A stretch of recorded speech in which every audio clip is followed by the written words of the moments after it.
Le tricercle de Moore est un outil pour étudier un tenseur de contraintes sigma, c'est-à-dire une matrice symétrique 3,3 autour d'un point A.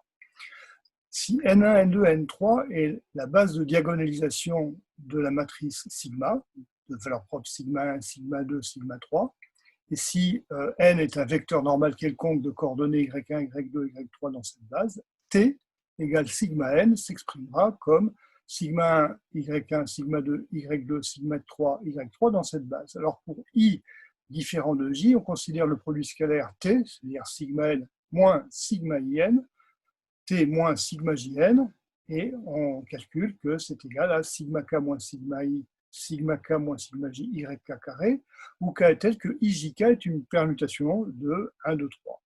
Alors on considère l'ensemble des vecteurs S tels que S moins sigma IN scalaire S moins sigma JN égale 0, et on se rend compte que c'est une sphère de centre sigma i plus sigma j sur 2 n et de rayon sigma i moins sigma j sur 2 en valeur absolue. Et donc, si l'on définit sigma scalaire comme étant la projection de t sur le vecteur normal n et tau comme étant le module de la projection sur le plan tangent en A au domaine, eh bien, on se rend compte que T appartient à la zone bleue du plan sigma tau, qui est compris entre trois cercles, donc deux cercles intérieurs et un cercle extérieur.